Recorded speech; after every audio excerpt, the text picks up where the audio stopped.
নমস্কাৰ, আশা কৰোঁ সকলো ভালেই আছে। আজি বতৰটো চাওকচোন কিমান ধুনীয়া। আৰু মই এইফালে ছোৱালী তাইক অলপমান পঢ়াই আছোঁ। সন্ধিয়া সময়ত তাই অলপ পঢ়ি আছে। ডক্টৰ আৰু কোনটো জেগা আৰু তাই এইটো সময়ত অলপ পঢ়ে, যিহেতু তাইক স্কুল দিব লাগিব, সেইকাৰণে তাইক পেছেঞ্জাৰ পঢ়াই আছোঁ ট্ৰেইন। মই।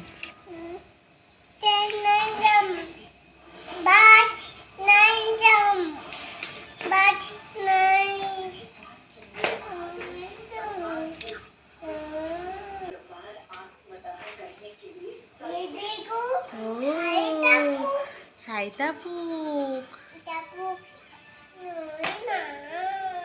আৰু তাইক পঢ়াই আছোঁ, লগতে মই এইফালে ভাতো বনাই আছোঁ। আৰু মই এইফালে দালি বনাইছোঁ, দালিত অলপমান বিলাহী দি দিছোঁ, এনেকৈ খাই ভাল লাগে। আৰু বাপেক আহিছিলে, বাপেকে লৈ আহিছে পেটিছ।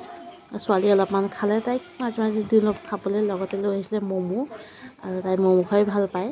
এইবিলাক মাজে মাজে কেতিয়াবা খাবলৈ দিওঁ আৰু খাব বিচাৰে। আৰু এটা বস্তু লৈ আহিছিলে, মই আপোনালোকক পিছত দেখুৱাম। আলু আৰু পিঁয়াজ কাটি থৈছোঁ, গম পাইছে নে কি? আৰু লগতে এইফালে চব্জিও কেইটামান লৈ আহিছে বজাৰ কৰি। আৰু এয়া লৈ আহিছে লগতে খাচী মাংস। বাপেকে কৈছে খাচী মাংস খাম আজি। আৰু মই চাহ অকণ বনাই চাহো খাই আছোঁ, আৰু এইফালে ভাতো বনাই আছোঁ, ভাতত লাগিছোঁ যিহেতু। আৰু এইফালে মাংস মই বহাইছোঁ।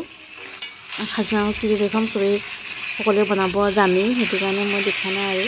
আৰু লগতে ছোৱালীক ইমান তাইক মাংস মই খাচী মাংস নিদিওঁ বাৰু, তাইক লোকেল মুৰ্গীটোৱে মই খুৱাওঁ। আৰু লগতে বনাই আছোঁ ভাজি, ভাতকেৰেলা আলু ভাজি। আজিলৈ ইমানটোৱে ব্লগটো, বাই। পিছত আকৌ লগ পাম।